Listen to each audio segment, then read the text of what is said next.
Ayun, magandang hapon po muli sa ating mga tagapanood dito sa ating programang Huntahan at Kapihan sa Lions Den. Siyempre, ako pa rin po ang inyong lingkod, Jonald Medina Rayos. At ako po si Gads Rodelas. Sa inyo po muli ang ating programa hanggang mamaya at siyempre, tulad ng ating nakagawian, ang ating pagbati sa ating mga tagapanood, siyempre sa kanyang patuloy na pagtutok dito sa ating programa. At salamat po sa patuloy ninyong pagsama sa amin. Ngayong hapon, ano ang ating topic? Ano ang ating paghuhuntahan? Ay malamang yung buong linggo na nagdaan mula Lunes ay hitik na agad. Yes, oo. At tayo ipagpasok pa lamang nung simula nung Lunes, dami-dami nang nangyari. Ang dami nang nangyari at iba't iba ang ating mga issues na kinaharap dito sa ating lalawigan ng Batangas, sa ating rehiyon. At syempre pa ay naririyan yung pagputok ng balita tungkol sa pagkahuli ng napakaraming shabu. Sabi nga ay isa sa pinakamalaking drug hold na nakumpiska sa buong bansa. Ito ay nung una binabanggit nila na pinakamalaki, Kuya Jonald. Pero ngayon, dahil nga sa naging accurate na kung gaano ito karami, ay isa na lamang ito sa pinakamalaking drug hold. Oo. At syempre pa, dahil nga marami nagtatanong bakit nagkaganon ang sukat, ang dami, ang bigat, ang presyo. Dahil ito nga nagkabiglaan, syempre yung unang estimate kung gaano kadami yung mga nakuha hanggang sa hindi pa naman talaga na inventaryo.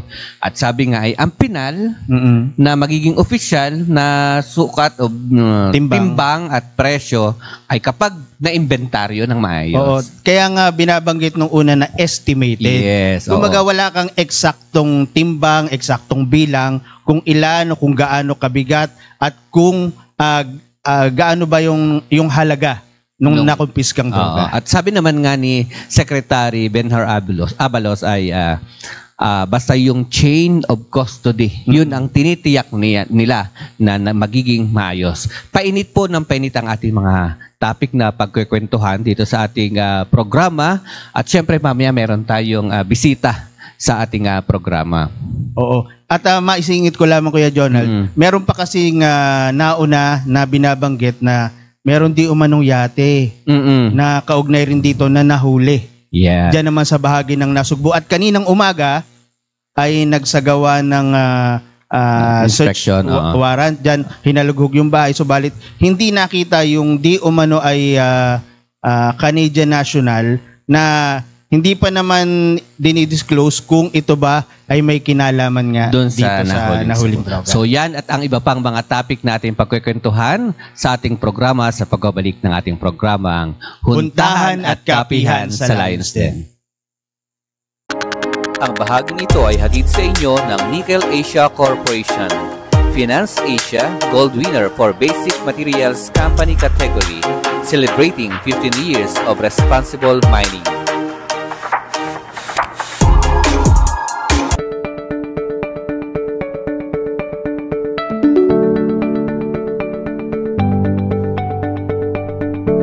Ito ay hatid sa atin ng Shell Filipinas Corporation, kasabay sa pagsulong ng bawat Pilipino.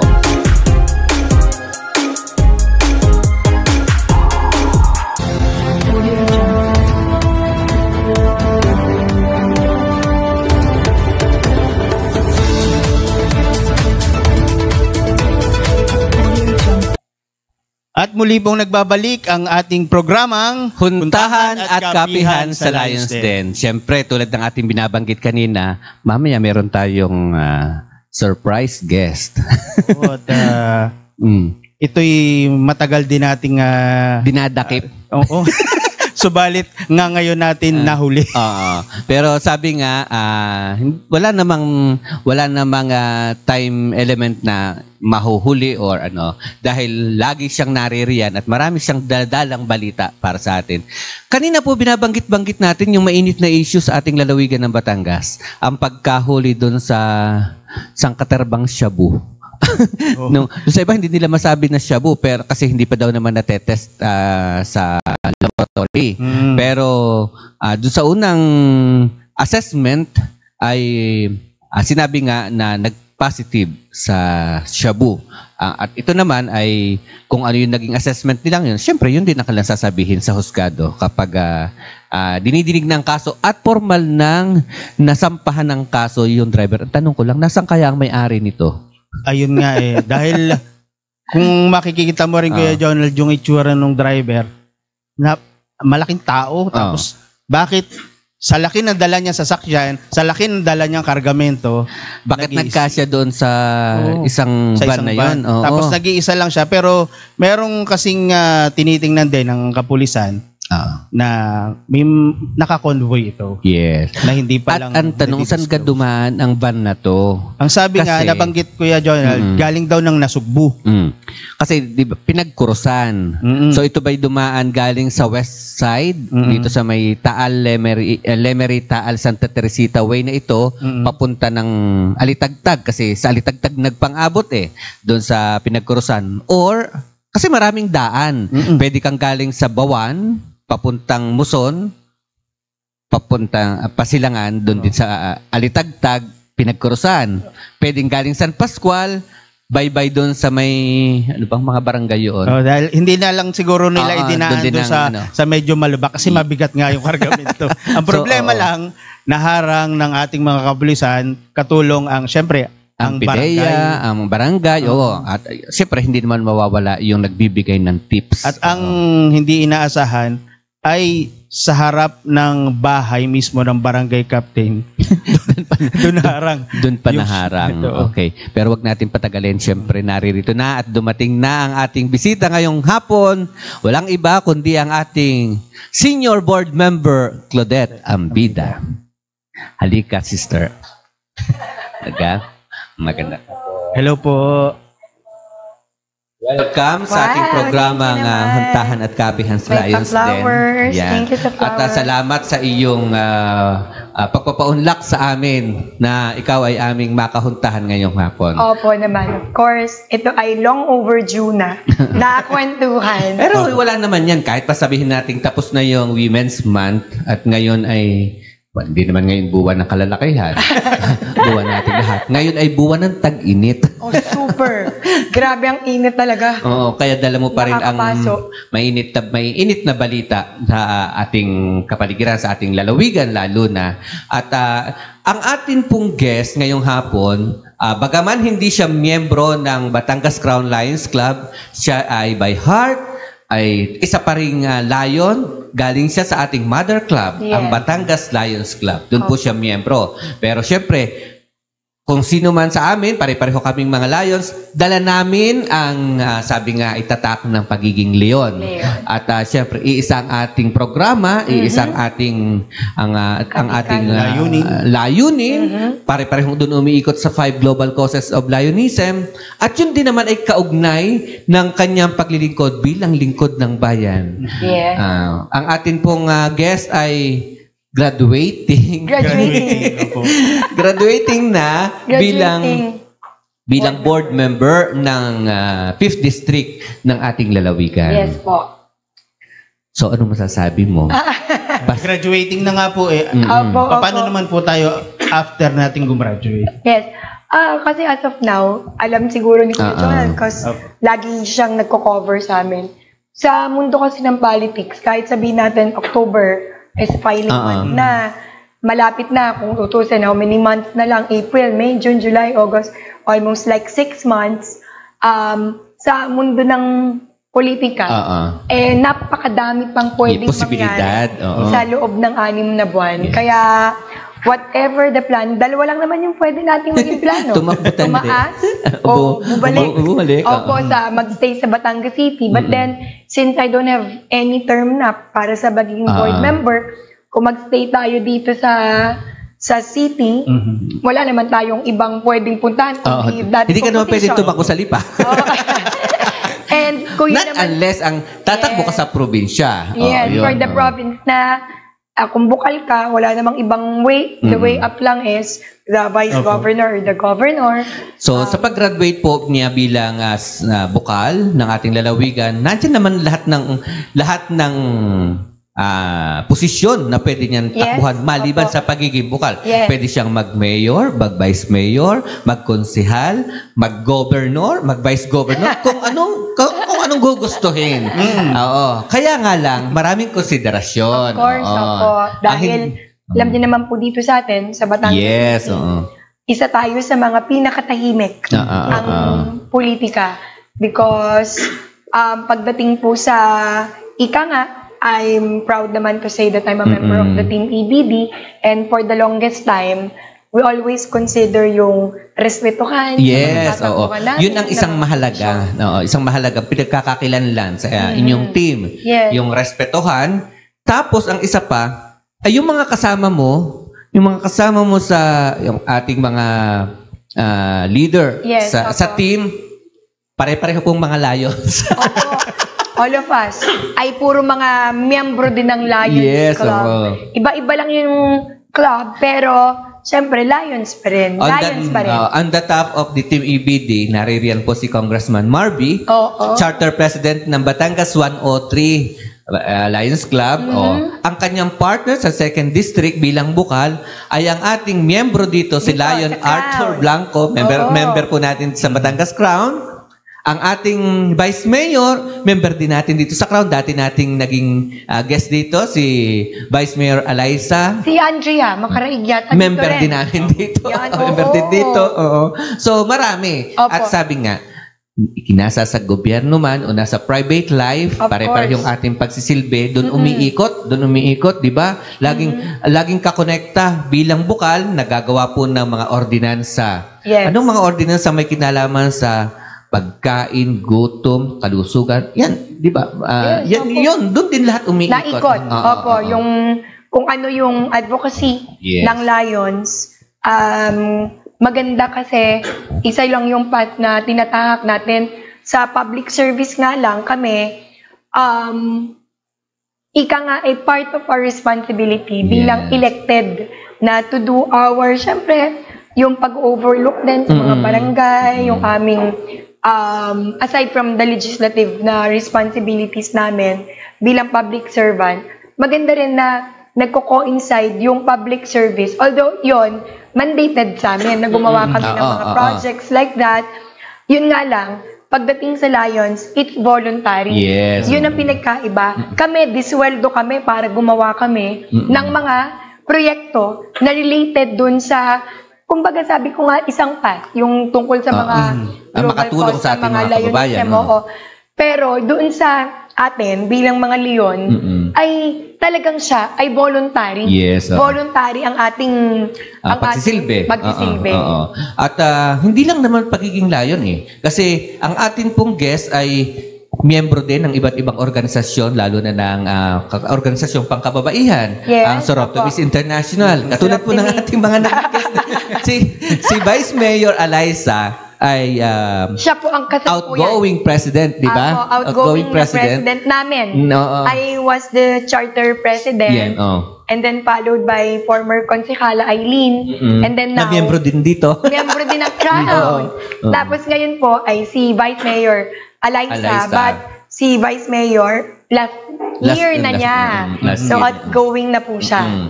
Tapos ay natapos, kumbaga yaman, naging charter president siya ng Kabatanggenya. Tapos ay active member ng Batangas Lions Club. Yes.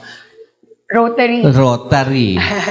At ngayon, kauupo bilang, ano ba tawag doon? Council President ng Girl Scout of the Philippines, Batangas City Council. Batangas City Council po. So, wala pong kapaguran. Member din po ako. Past president din ako ng JCI. Batangas Caballero. So, laging magkakonect. Lagi pong magkakonect yung kanyang persona bilang public official. At the same time, yung kanyang persona bilang isang active sa humanitarian service sa iba't ibang mga grupo. Kagaya nyo. Wala kayo sa public service, pero syempre, ang media, public service din. Pero, yung mga ginagawa nyo, mas kahanga-hanga. Kasi, it is not expected of parang private na mga citizen na gumawa ng mga ganyan. Pero, kayo, gumagawa kayo by heart because naniniwala tayo sa isang advokasya o layunin at adhikain na makapagsilbi tayo. No? Ang programang ito ay 3 taon namin. 3 taon naming plinano. Talaga? Opo, kasi during the pandemic po talaga, mas kino-consider po namin yung ganitong programa. Ganitong setup. Ganitong setup. Kasi nga po, unang-una po, nagsimula naman po talaga yung ganitong setup ng pandemya. Subalit, dahil datapwat bagamat, maraming mga factors na naging dahilan kung bakit hindi agad namin sinimulan. Kasi noon, So, pang ilang year na po natin ngayon ng... dapat ay kasi 2022 pa to. Okay. Ay pumasok naman yung preparation for election. Baka masabi na tayo nagsisimula dahil mag-e-election. Tama naman. So, ano namin, abala din naman kami sa ibang mga programa dahil nga dala ng pandemya, Yes, oo. babago ka pang nakakaangat ng konti sa ating 2 taong sobrang pagkahigpit, di ba? So, hindi namin nabigyan ng ganung pagtutok. Tapos, last year, sabi namin, itong nagdaang February, sabi ko, Gads, ay inakin naman check ko dun sa aking file. 3 taon na itong aking planong ito. Ano ba ang gagawin natin ito? Ay magsisimula, mag-anniversary ka ako ang Balikas next week o next month, ng March, sabi ko gano'n. Ay, hintay ka. Gawin natin ito. Ituloy natin ito in time for the anniversary ng Balikas. Kaya nung 29th anniversary, March 8, ay sabi ko, ready na tayo. March 1, sinimulan namin. So, this is parang ito ay joint project ng Balikas News at saka ng Batangas Crown. Sobrang ganda. Yun ang inana namin. So, at ang purpose nga, ay paghuntahan, pagkwentuhan natin ang mga bagay na may kinalaman sa ating probinsya, sa ating buhay.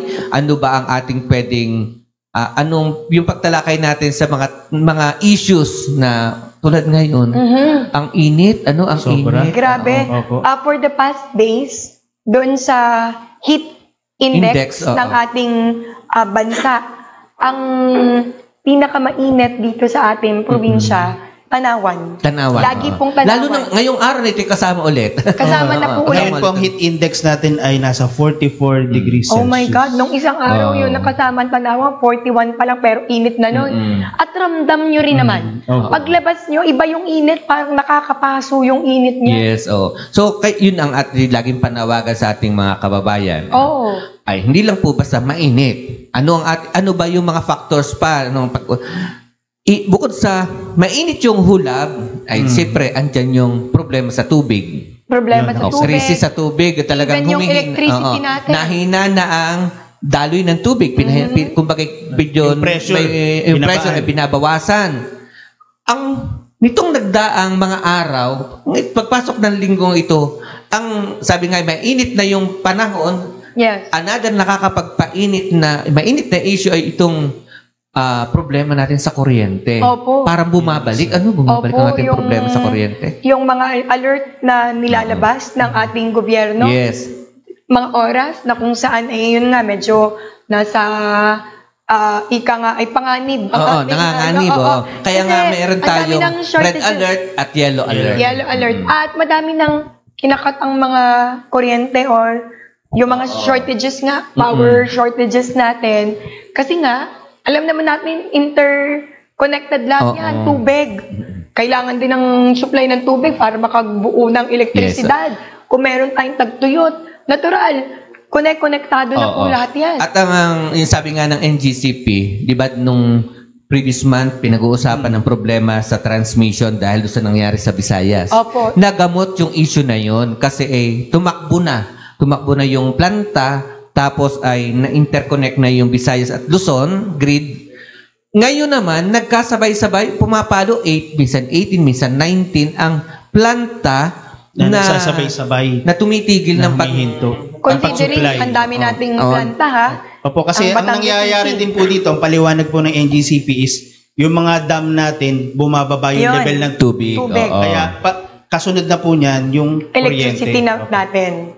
At syempre, pag pumapalya ang takbo ng mga planta, pag siyempre nababawasan yung na-generate na kuryente. So pag bumaba ang ating reserve at hindi magiging sapat para sa pangangailangan ng mga consumers natin, ng mga tao, doon nagkakaroon ng yellow alert.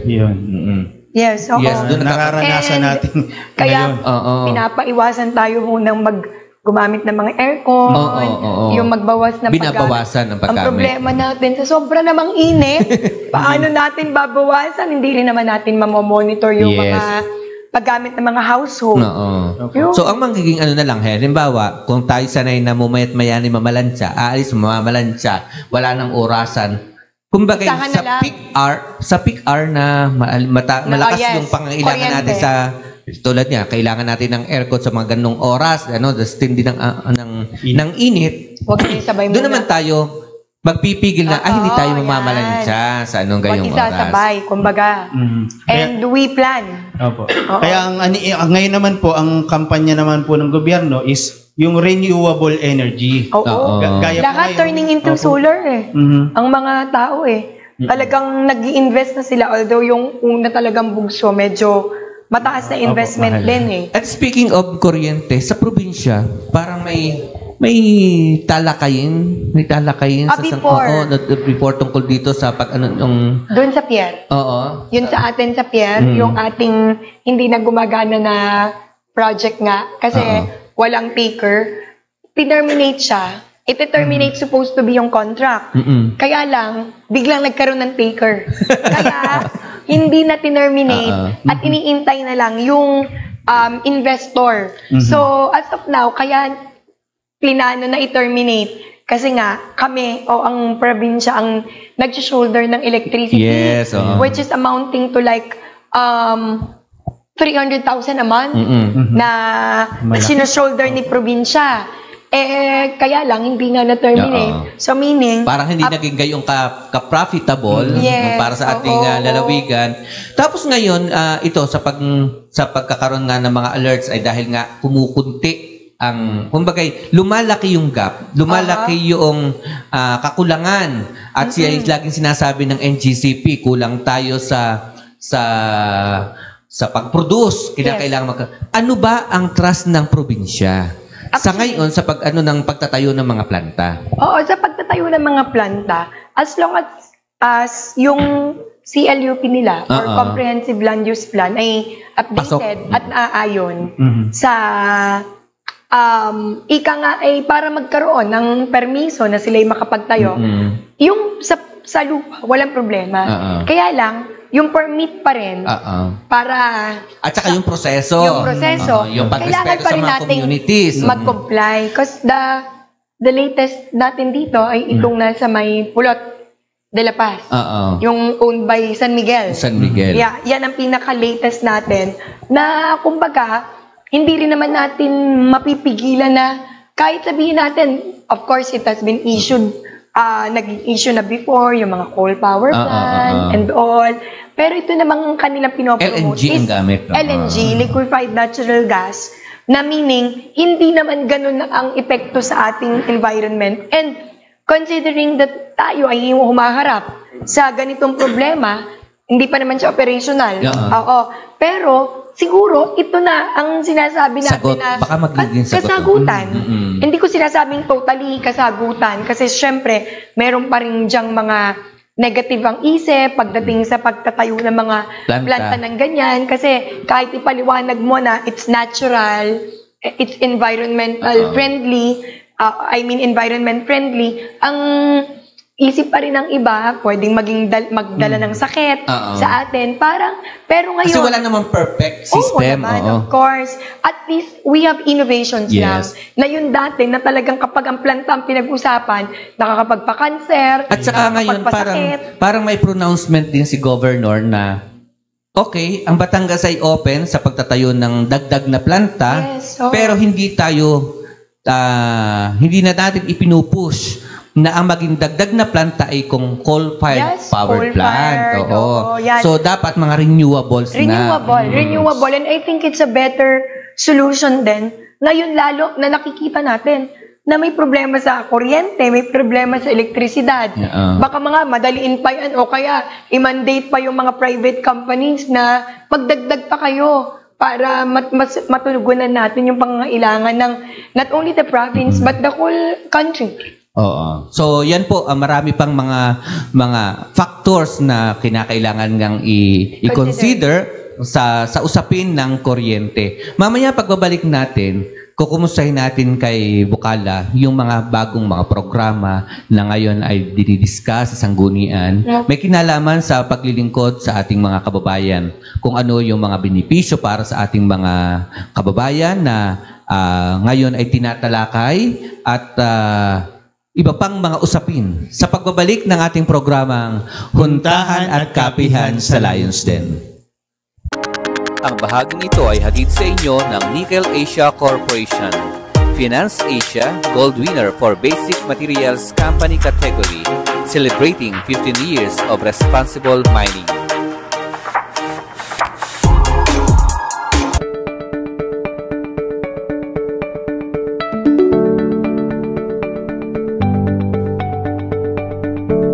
Ito ay hatid sa atin ng Shell Filipinas Corporation, kasabay sa pagsulong ng bawat Pilipino.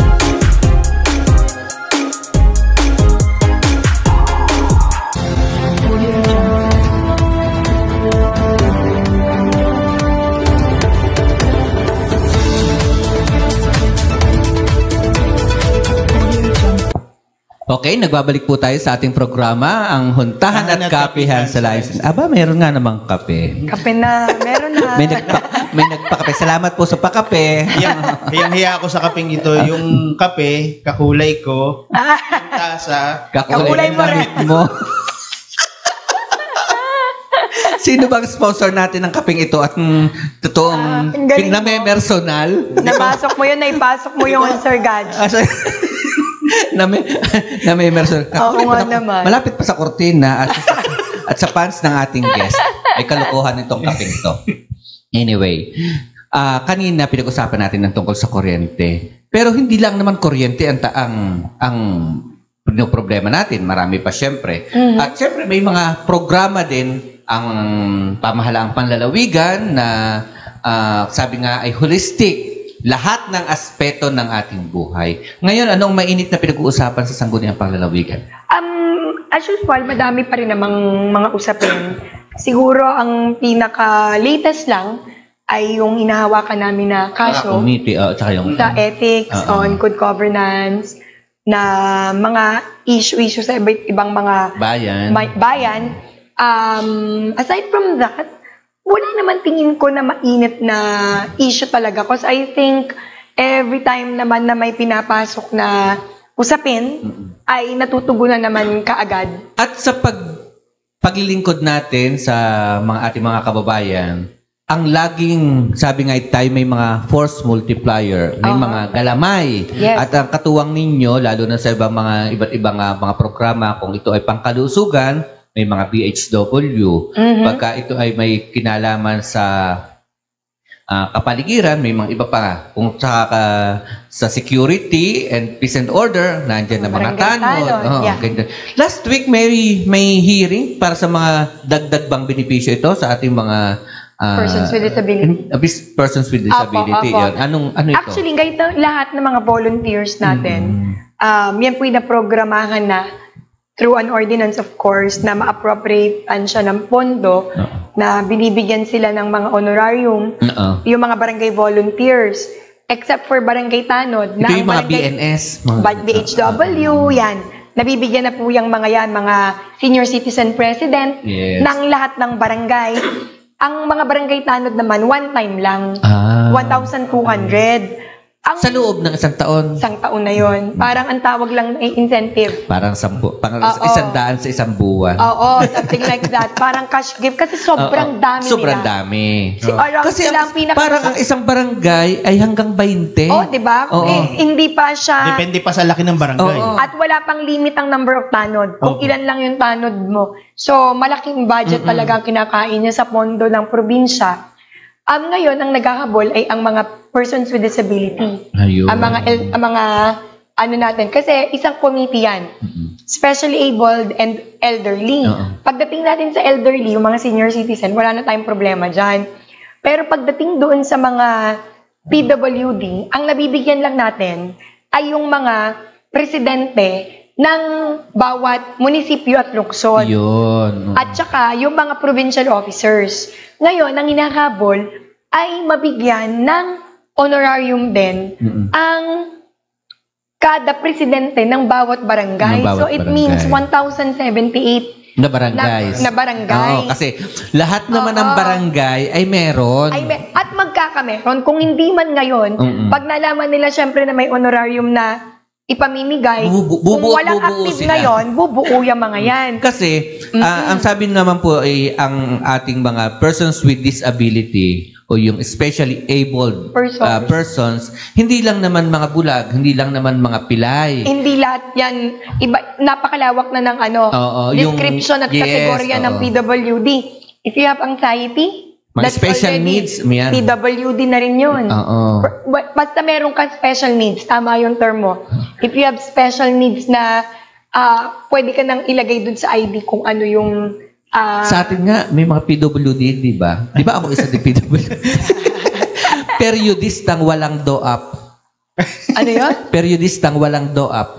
PWD. Walang updo. Operado. Kala ko na pagbenta na. So, talagang kailangan nga naman. At sabi nga, ay kung halimbawa ang ating nabibigyan lang ay yung mga presidente sa bawat bayan at lungsod, 34 lang yon. Ay pero bukod doon, sa bawat barangay, ang tulad sa Batangas City, ang Batangas City ay may 105 barangay. So, 105 na yon. Kung sa bawat barangay magkakaroon ng grupo o asosasyon ang mga PWDs. As of now kasi, Kuya Jonald, Sir Gaj, ang ating ang pondo na nakaangkla sa PSWD na para sa mga PWD is amounting to mga around 600,000 lang. Pero once na in-implement na lahat ay magkakaroon, siya ay kakain ng almost 11 million na talagang malaki ang laki ng gap. Oo, sobrang laki. Ngayon, although ang budget or annual budget ng probinsya is nasa 5.1, lahat yan allocated na. May kanya-kanya na, nakasalpak na sa kanya-kanyang programa. Meron din yung PWD. Meron din yung senior citizen. Scholarship. Solo parents. Medical at saka burial assistance. Ang laki rin ng kain ng mga yan. So, lahat. Nandun na. Kaya, yung provincial budget namin is, of course, gusto naman nila sana tulungan. At mahalaga ito na ngayon nga napapag-usapan para pag nag-deliberate uli ng budget sa last quarter ng taon, ay may consider. Yun ang ating, kasi may may nakahang din. Pasado ng ordinansa para sa mga barangay justice naman. Padami. Nakapasa na siya na ordinansa. Pero, ang tanong, ordinance lang siya, walang pondo. Hindi pa fully implement dahil kulang yung, sabi nga, lagi yung magkakatuwang Ito yung ginawa, yung tulad ng ating interview dati kay Vice Mayor, ginawa yung ordinansa. So, tapos na yung legislative part. Pero so, may kakabit yan. Yung implementation na magiging kampanya ng executive. Paano mangyayari yun? Kapag nagkaroon na ng pondo. Na yung pondo naman, bago niya maipatupad, siyempre, dadaan din dito sa legislative kung magkakasya. Ang pondo, di ba? Yun ang pinakamahirap po dyan kasi unang-una, mas marami yung nadaragdag na miyembro kaysa doon sa nababawas. Kaya yung budget ay talagang kulang at kulang. Yan ang kung halimbawa kasi na ngayon 5.1 billion allocated siya sa lahat ng program, ang inaasahan natin kung halimbawa sa sunod na taon yung 5.1 lumaki, hindi automatic doon mo ilalagay yan meron ng 11 million hindi naman yun lamang ang concern. Kasi minsan tumataas pa rin. Nag-allocate ka halimbawa within that 5.1 billion ng para sa medical assistance, pagpatak ng August, ubus na yun. Sa dami ng nahingi ng tulong. Yes, Kaya yung mga lumalabis na pondo, pag nag-supplemental ka ng budget, doon mo pa rin sa programang yon para masustain hanggang December, ay meron kang pinamimigay. Ito, napag-usapan natin itong limitadong budget para sa iba't ibang mga panagot. Sabi nga, mga panagot na ito sa iba't ibang mga pangangailangan ng ating mga kababayan. Yes. Oo. Ang hindi totoong malinaw siguro sa iba, katulad halimbawa, magbigay tayo ng example, halimbawa sa buhay.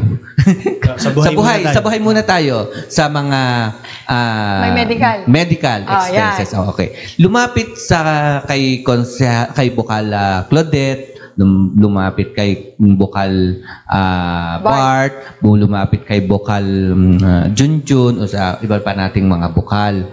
Ang paliwanag natin sa ating mga kababayan na kung saan kinukuha ang budget, ito ba'y iisang budget na pinag-aatado natin o may kanya-kanyang budget, kasi yun ang hindi malinaw sa kanila na pinaghahati-hatian nyo kung paano nyo pagtapong-tapungan mula sa mga allocations. Oo. Actually, ang legislative kasi, just to be transparent sa mga manonood natin, the legislative ay hindi entitled for any budget. Hindi kami entitled.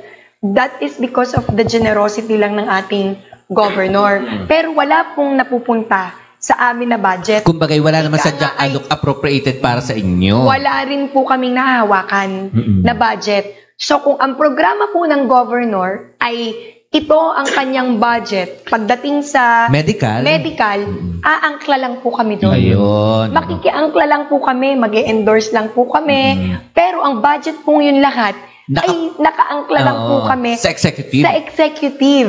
Kaya po, wala po kaming ika nga iba'y mouth lang o kaya ay internal arrangement lang na kami parang referral lang.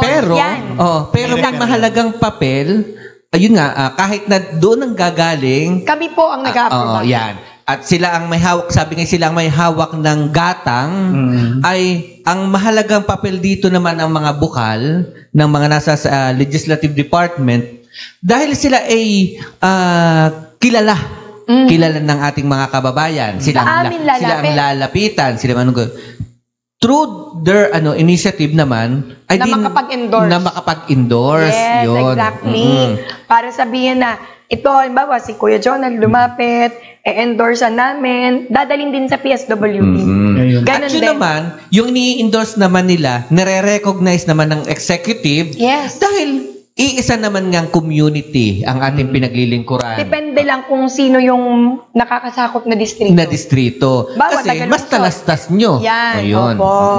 Yun ang, kumbagay, binibigyan ng leeway ng ating executive na, ay ang aking mga bukal sa distrito na ito, ay siyang katuwang na mag-a-identify ng mga magiging beneficiary. Kasi, sila yung kakilalang tao, hindi naman lahat pwedeng tumakbo dun sa governor Hindi naman pwede lahat dun bumunton. So, ang mga kababayan natin na may pangangailangan, pupunta sa opisina ng mga bukal. Lalapit na lang kanilang mga requirements. Sila, through their offices at nung kanilang mga staff na tumutulong, ay maayos ang coordination ng makumpleto ang requirements at ma-coordinate papunta naman dun sa ating PSWD para maproseso ang papel at marilisan ng hinihinging ayuda.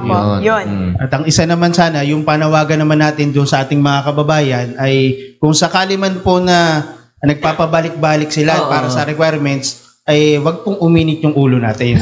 Talaga pong gayon. Kasi ang kailangan po natin dito ay yung tulong at ang kapalit po nun, yung mga requirements sa atin, dahil po sa kanila, ay ino-audit po sila ng COA. Yes. Hindi po basta-basta yun. At hindi po talaga tayo makakapaglabas ng pondo kung walang requirements because meron po silang nire-require na mga ipasa. Kasi, siyempre, transparency and accountability natin. Kasi hindi naman po natin pera yan. Pera po yan ng gobyerno. Not unless, halimbawa, kangay nagdukot bulusa, may konting naiabot. Magpasalamat po tayo kung tayo maabutan sa ating pangangailangang idinudulog. Pero, hindi rin natin, minsan tayo, ano ba ang ating magiging saloobin? Magiging masaya tayo sa kaunti? O tayo magiging malungkot Pagka po kaunti ang naibigay sa atin, magpasalamat tayo, mahal, yun ay malamang dukot bulsa talaga yun. Opo, Pagka po yan ay malaki, tayo mag-iisip din. Opo, syempre. Dahil hindi naman, sa daming nahingi, lumalapit po lumalapit. Oo. So, mag-iisip din tayo, saan naman pagkukuhanin? Ay di mahalaga na yung ma-channel, doon sa tulad nga na nababanggit kanina, na nadadala sa ibang mga department. Yes. Opo. So yan po ay isa lamang sa aspeto na talagang tinututukan ng ating mga bukal. Bukod pa, at napag-usapan din nga itong mga social services na ito, bukod sa ating mga PWDs, last Monday, pinag-uusapan din doon yung amendment para doon naman sa Child Welfare Code. Yes, opo. Child Welfare Code. Yun po ay gusto pong mangyari ng PSWD. Pero i-sponsoran naman po ng probinsya through the Committee on Social Welfare. And I think wala naman pong usapin. Kasi ito ay gaano kahalaga itong pag-a-amend ng katulad ng mga ganitong ordinansa. Opo, kasi ang totoo, kaya po maganda rin na ang nag-i-initiate ng mga ganyan ay yung mismong departamento. Kasi kami naman po, ika nga ipagputusan nyo lang kasi sila po ang ika nga ay mas may knowledge kasi sila yung mga uma-attend ng mga seminars, mga training, na kapag alam nila hindi updated ang ordinansa, meron din po yung parang may connection po yan. May kurit pagdating sa ng COA at sa saka po sa ng pera. SGLG. Yan. Isa rin po siyang Seal of Good Local Governance po ay siya po ay criteria din kapag po hindi natin ina-update ang mga ordinansa mga codes, na required ng national na by category pagdating sa health, social welfare, and all, at hindi rin po siguro alam ng iba. Kapag po hindi tayo nakaka-comply sa ibang mga criteria, dyan din po nakasalalay ang performance bonus ng mga empleyado. Kaya po kapag may mga findings sa mga COA, limbawa, or kaya sa DILG and all, na may mga deviation tayo o mga hindi na-comply, nalulungkot po dyan ang mga empleyado kasi kung ang isang departamento tingin nila perfect naman yung kanila, wala naman silang pagkukulang. Ito yung sinasabing hindi pwedeng puro layi. Opo, may domino effect yan. Kapag po hindi ayos yung isa, ikaw, ako ayos, kaya interconnected din lahat ng ganun department. Kahalaga kung bakit ang pagre-repaso ng mga ordinansa kinakailangang kahit sa mga building, hindi lang sa ordinansa. Sa mga building, kung may mga fire exit ka, kung nagko-comply ka sa lahat, ganon. Kaya ganon ka. Parang sa ating mga sarili-sariling bahay. Di ba ganon? Kung paano natin iniisip na maging maganda yung takbo ng ating sariling bahay, ganon din sa pagdating sa kasi nilalagay din doon, halimbawa, Sir Jonald, syempre ang mga empleyado, may 13-month pay, may mga bonus, yung PBB ika nga tawag, yung performance-based bonus. Kapag hindi tayo nakakomply, bawa sa findings, ba't walang PBB? Kasi ito, yun ang kung kinakailangan laging yung pinagbabatayan na guidelines ng sa bawat department. Dapat nako-comply kasi may checklist nga sila. Kasi lahat naman ng ganansya ito man para sa ibinibigay na serbisyo ng gobyerno sa ating mga kababayan at ganoon din benepisyo para sa mga magagawa ng pamahalaan, laging nakaangkla sa guidelines na dapat sundin na uniform sa iba't ibang for all. Kumbaga hindi lang sa ating lalawigan. Hindi siya design sa atin lang. Yes, ganoon din sa iba't ibang mga LGUs. Na yun naman ang batayan kung bakit nagkakaroon ng mga awards at pagkilala ang ating mga department. Cities, department ng at kasama na rin yung mga cities and municipalities. Kung ano yung kanilang, syempre, yun sa mga SGLG nga, yung mga pagdating din sa mga business permit, kahit yun, may mga ginigage dyan, may mga criteria din kung sino yung mga highest din na most competitive city, mga ganyan. Kung paano nag-i-implement ng programa. Diyan tinitingnan kung lahat ba ng mga ipinalalabas na benepisyo sa ating mga kababayan nakaangkla doon sa guidelines na dapat ipatupad uniform sa lahat. yung bang pagbibigay ninyo ng mga monetary gifts? Oo. Ito ba'y may basis? Yes, yes. Yan. Yun Lahat namang yan. pagbibigay sa mga tulad nitong mga health yung BNS, yes, yung mga ganun, mga nutrition Barangay scholars, nutrition. yung mga ganun. Hindi naman yan pwedeng basta nagustuhan ng gobernador o nagustuhan ng mga bukal Lagi bigyan siyang sila. Lagi siya, legal hindi, basis. laging may legal basis. Hindi pwedeng, kaya magtataka, bakit daw daming pinipirmahan? Abay kayo talaga, ay pagkahanapan. Oo. Yung iba naman po na may misquote na ang Batangas ay isa sa pinakamayamang probinsya sa buong Pilipinas. So, madalas po number 3 ang Batangas. Ang nababanggit po nung iba ay bakit hindi daw nila nararamdaman. Ang binabanggit ko naman po sa kanila, paano mo mararamdaman? Wala ka namang ginagawa. Tambay ka lang naman sa Oo, bahay. naman, Bakit naman kailangan mo maramdaman? At unang-una, kaya hindi mo maramdaman, nandiyan ka, mayroon pang mas ibang nangangailangan bukod sa iyo. And one more dun sa sinabi niya po yung richest mga provinces. Hindi lang po kasi yun sa monetary. Kasama po dun yung lahat ng asset. Assets, Na tangible and non-tangible po na mga asset nun. Si governor po kasi, hindi po siya mahilig mamigay.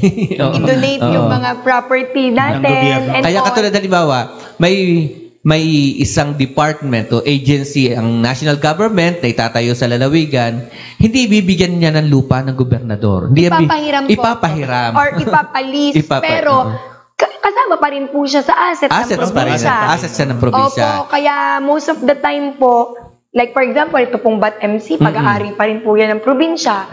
Yung Lyceum po, pag-aari pa rin po yan ng probinsya, na nagkakaroon na lang po ng arrangement kung halimbawa paano sila magbabayad. Na halimbawa, sa BAT-MC, yung rentals, rental ay ang katumbas ay mga medical assistance. Yung serbisyo. Yung serbisyo. Kasama pa rin po yun sa lista natin. Lahat ng hindi nadodonate na mga properties, kahit yung mga sasakyan, lahat, sa atin pa rin po nakapangalan. Kaya hindi po siya, magkano lang po bang budget? 5.1 billion. Pero ang laki na nakalagay po doon na asset ng Batangas kasi sakop na po doon yung lahat ng property kumbaga, natin. ang tawag diyan ay yung usufruct. Yan, usufruct. Na kumbaga, sa benefits, ang pinag-uusapan ni benefits, paano magbibenepisyo ang ating mga kababayan. So, paggamit ang lugar na kinatatayuan ng BAT-MC, hindi yun sa DOH, hindi yun sa national government. Lupa ng probinsya, paggamit sa DOH para itayo o gamitin na sa pamamagitan ng pag-iral dyan ng BAT-MC. Pero, mananatili yung property na pag-aari ng lalawigan. Ng lalawigan. Yan naman po maganda dyan dahil kaysa naman po nakatenga lamang din sila yung mga properties, gawin nating income generating. Opo. Yes, oo.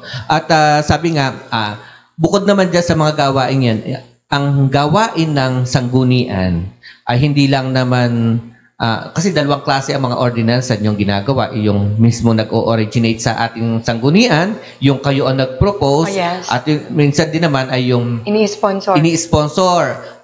Galing naman sa ibang offer ng department. At the same time, yung isa pa, yung pag-review ng ordinansa ng bawat bayan. So, mahalaga po iyon na, kumbaga, hindi lang basta sabi nga, ano ba nga, pinagmimitingan ng mga yan. Tama. Pinaghihiringan. So, yun po ang mga gawain ng ating mga bukal. At syempre, ang ating guest ngayon ay sabi, graduating senior board member na. Mamaya sa ating pagbabalik, on the lighter side naman, sa iba pang mga kaabalahan ng ating guest, Bukal Claudette Ambida. Yan po ay sa pagbabalik ng Huntahan at Kapihan sa Lions Den. Ang bahaging ito ay hatid sa inyo ng Nickel Asia Corporation. Finance Asia Gold Winner for Basic Materials Company Category, celebrating 15 years of responsible mining.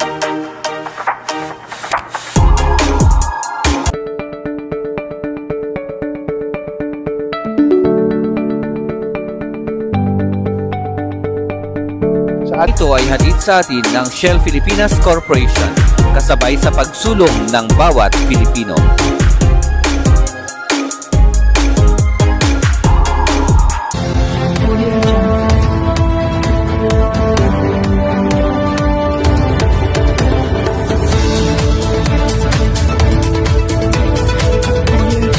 Okay, nagbabalik po ang ating huntahan at kapihan sa Lions Den. Gets, pang ilang episode natin? Ito ay pang-8. 8? Oo.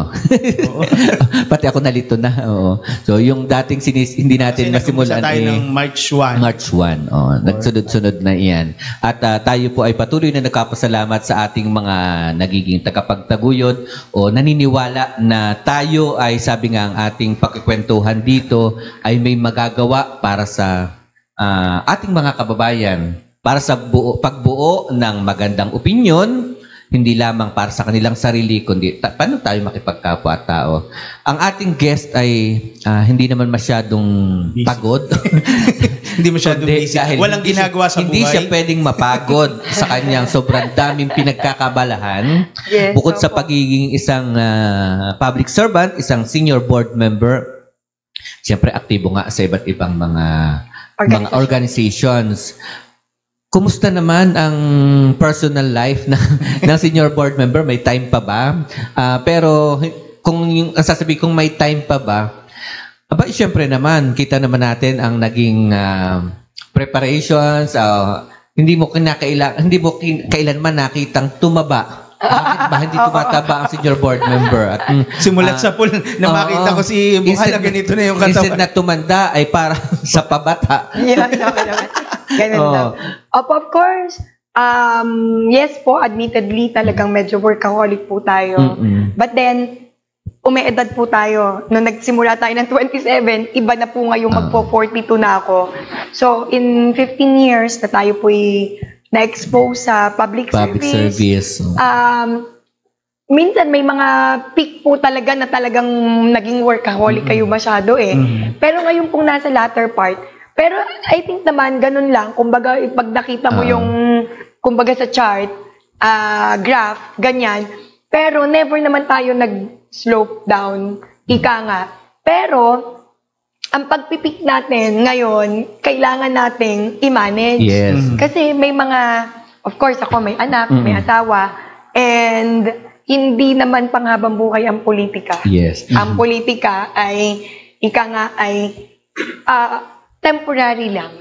It will come to a point na mag-e-end din yun. Mag-e-end at mag-e-end. Oo, mag-e-end. But then, ang pinaka-importante, yung legacy na iiwanan mo na ikaw ba pag umalis ka, ang kilala ba sa'yo ay tagabutas lang ng sila, ng konseho o ng tanggulan. Pero sana naman po, dahil po sa inyong mga ginagawa, wag namang soon. Wag naman pong soon. Pero balikan ko muna yung tanong ni Sir Jonald about it. Yung personal natin, ay yung ating public service, tinahaluan natin ng personal sa self-care, sa sarili nating... Kasi hindi tayo makakapag-focus kung tayo ay wala. Tsaka alam nyo, napakalawak na ngayon ng kategorya ng self-love and self-care. Cause domino effect pa rin yan. Yes. Kapag hindi ka maayos, mentally, spiritually, physically, and all, hindi maayos, domino effect yan. Yes. How can you expect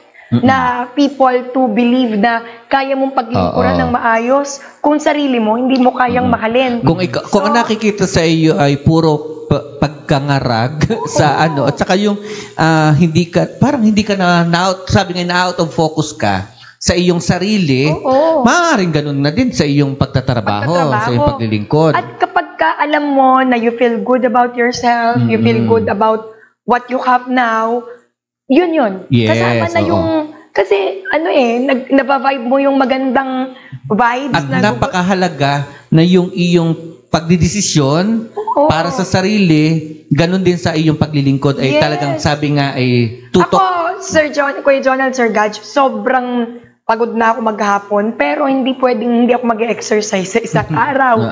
Every week, 5 times a week ako. Ang hindi ko lang siguro, pinagbibigyan ko ng December. Kasi punong-puno ang December, hindi ko na siya maisingit. Tapos, kain din ng kain. Bawi na lang ulit ako ng January. Ibig sabihin nun, January hanggang November. Abot pa rin ng pag-exercise tayo. Hindi dahil gusto mo payat ka, hindi dahil gusto mo sexy ka, or maayos ang inyong pangangatawan. Kung hindi naranasan natin yan ng pandemic, walang kwenta yung yaman mo. Yung inipon mo, pera pagka ang kalusugan mo na ang tinamaan, walang kwenta yung lahat ng mga inipon mong pera, mapupunta lang lahat sa pagpapagamot. At ang anak ko po, for the information of everyone, ay awa ng Diyos po, nakapag-graduate na naman po ako ng kinder. Okay, tama. Alam niyo po, ang ating pong senior board member, nagsimula ito bilang konsihal ng lungsod ng Batangas. Isang, kumbaga, yung paglilingkod sa lungsod ng Batangas, minana niya sa kanyang ama. Ang dating konsihal, Rick Ambida, ang magaling na magbunot ng ngipin at magpustiso ng puro bagang.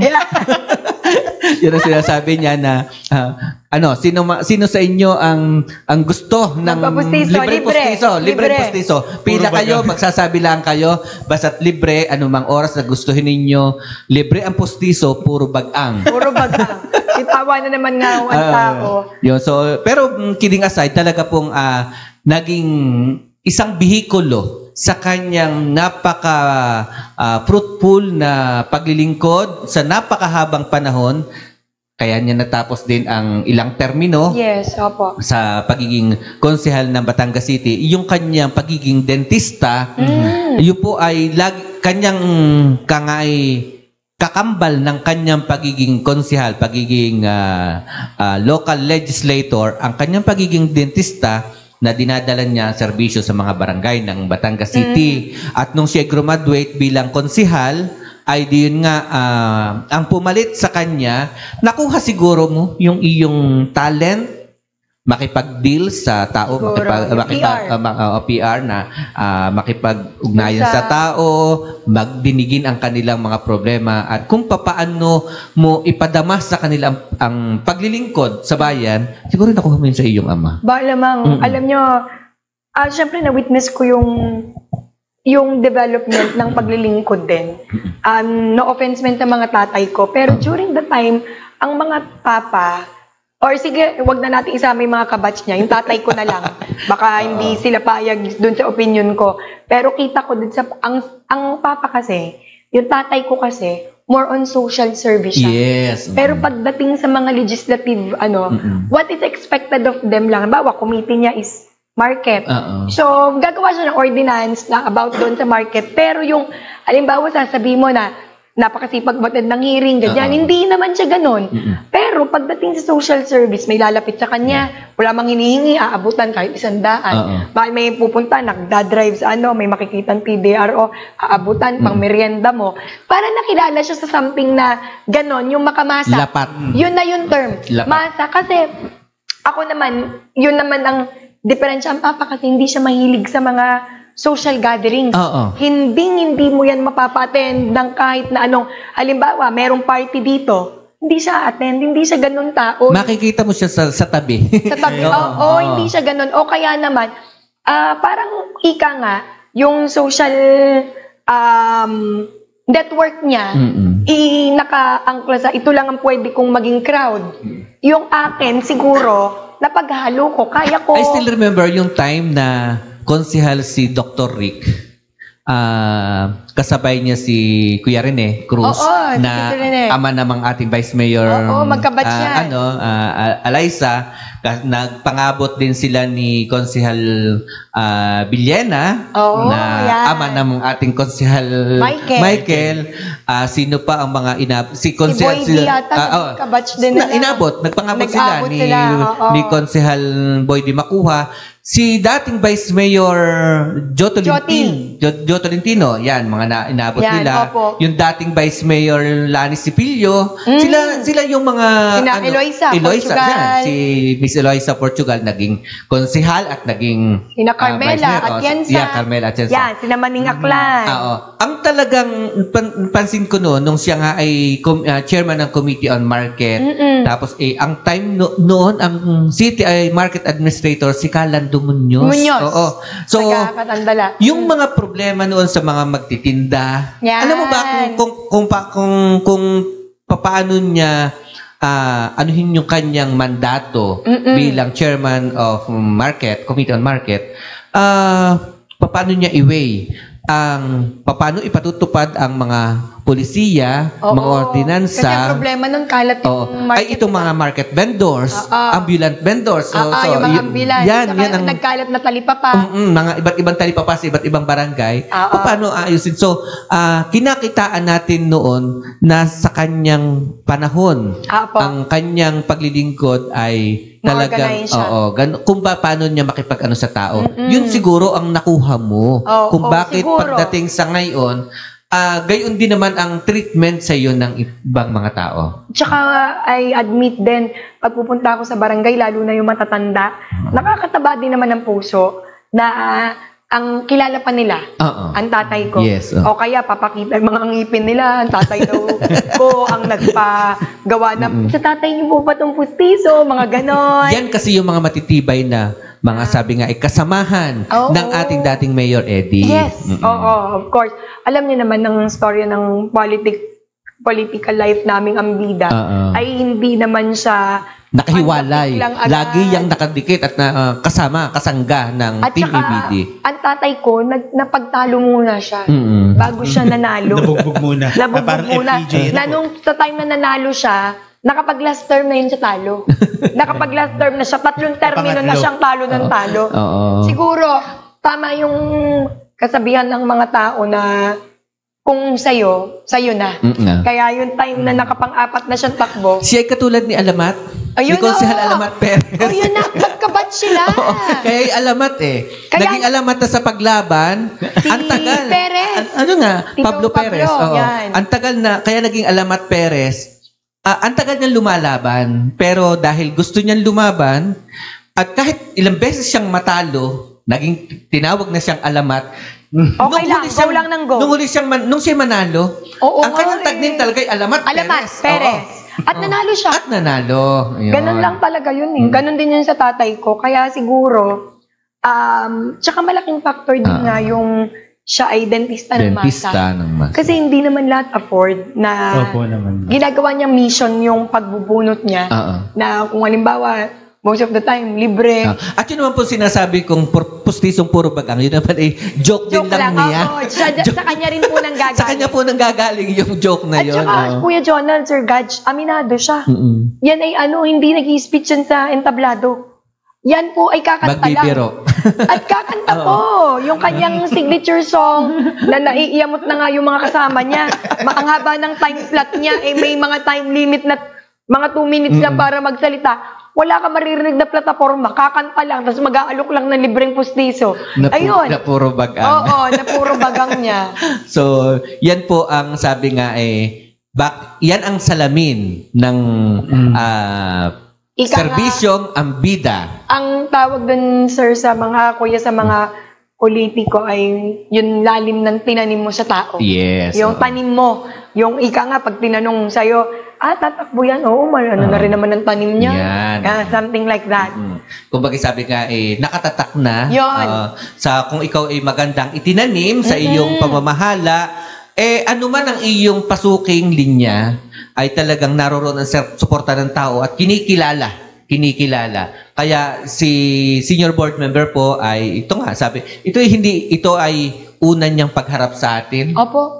Ito ay hihilahin natin, dadakpin natin sa banda-banda riyan, siyempre pa, kung ano ang magiging opportunity para sa kanyang public service sapagkat siya ay gagraduate bilang senior board member ng ating lalawigan, pero hindi siya gagraduate bilang public servant at hindi pa gagraduate ang serbisyong ambida. Dahil ang ambida ay bida. Kayo ambida. Kayo ambida. Yun.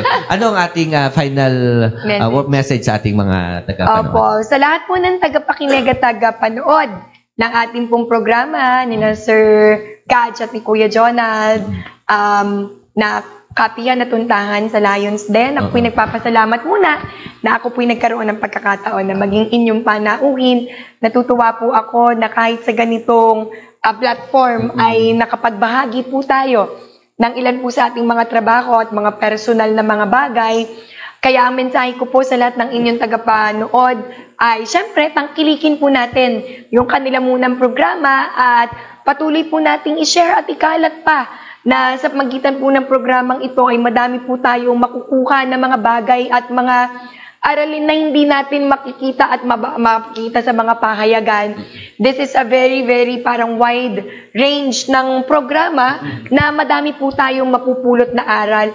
At sa lahat po ng mga kapwa ko Batanggenyo na patuloy pong sumusuporta at naniniwala sa kakayahan ng inyong lingkod, hindi lamang po ng inyong lingkod, manapay ng buong probinsya ng Batangas, patuloy lang po tayo na makipag-ugnayan at makikooperate sa lahat po ng pangangailangan at inihahain na programa ng probinsya.